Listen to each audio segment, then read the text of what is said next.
Our second witness is Steve Winkleman, who is the Transportation Director of the Center for Clean Air Policy. Mr. Winkleman, along with Mr. Goldberg, is an author of the book Growing Cooler, a recent and comprehensive report on smart growth and global warming. We welcome you, sir. Whenever you're ready, please begin. Mr. Chairman, Ranking Member Sensenbrenner, members of the committee, good morning. I'd like to thank you for the opportunity to testify before you today. My name is Steve Winkleman. I'm the Director of the Transportation and Adaptation Programs at the Center for Clean Air Policy, also called CCAP, a Washington, D.C. and Brussels-based environmental think tank. I respectfully request that my full statement may be part of the record. Without objection, I'll summarize it now. CCAP helps governments at all levels design and implement energy and climate solutions that balance economic and environmental considerations. CCAP conducts technical and economic analyses and facilitates dialogue among stakeholders from government, industry, and environmental groups to craft practical and effective solutions.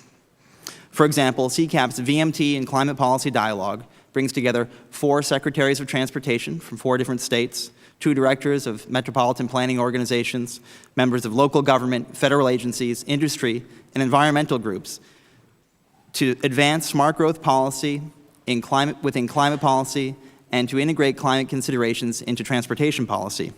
If you could go to the next slide, please. Transportation sector CO2 emissions account for almost 1/3 of U.S. CO2 emissions and are growing rapidly. CCAP characterizes transportation emissions as a 3-legged stool, as you can see in the graphic here. The first leg is vehicle efficiency, the second, fuel characteristics, and the third, vehicle miles traveled, or VMT, which is a measure of how much we drive each year, and the wonky acronym of the day. Energy and climate policy discussions to date have focused exclusively on the first 2 legs of the stool, vehicles and fuels. With my testimony this morning and the full written testimony, I aim to demonstrate that it's both necessary and beneficial to address the 3rd leg of the stool, VMT. As indicated in this graph, you go to the next slide, transportation CO2 emissions, depicted here in blue, are 25% above 1990 levels, and climate protection will require reductions to 30% below 1990 levels by 2030. That's the orange line in the graphic. If you go to the next slide, we can see that the 2007 energy bill, with its new standards for vehicle efficiency and fuel requirements, would reduce transportation CO2 emissions to 20% below 1990 levels in 2030. You see the blue line is now on top of the orange line, right on path to climate protection.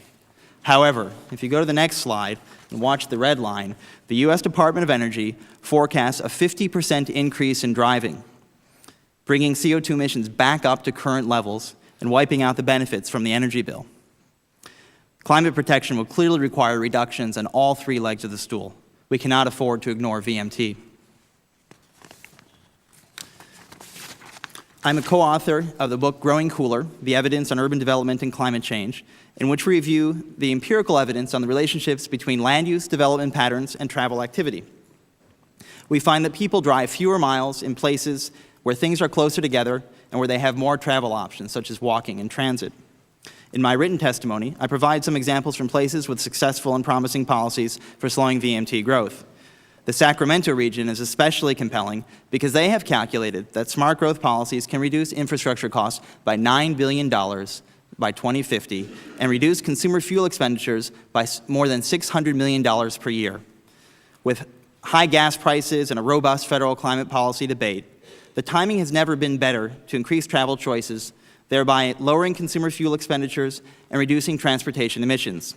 CCAP has therefore developed a policy proposal for a federal incentive program that requires state and local governments to develop goals to slow VMT growth and greenhouse gas emissions.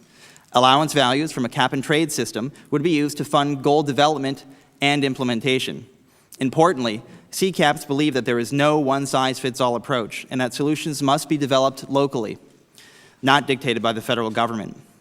We anticipate that a diversity of measures applicable to urban, suburban, and rural areas, ranging from infill development, transit improvements, signal timing improvements, and intermodal freight, will be required. CCAP recommends a bottom-up discovery process in which states and local governments conduct scenario analyses and engage stakeholders to determine goals appropriate to local conditions.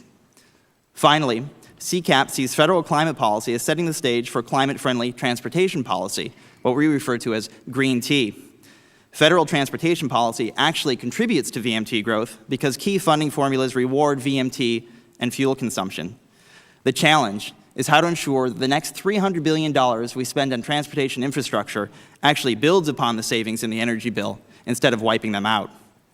The new federal efforts that CCAP recommends to improve travel choices for all Americans can reduce greenhouse gas emissions, lower consumer fuel expenditures, and strengthen the economy. Thank you for your attention, and I look forward to your questions.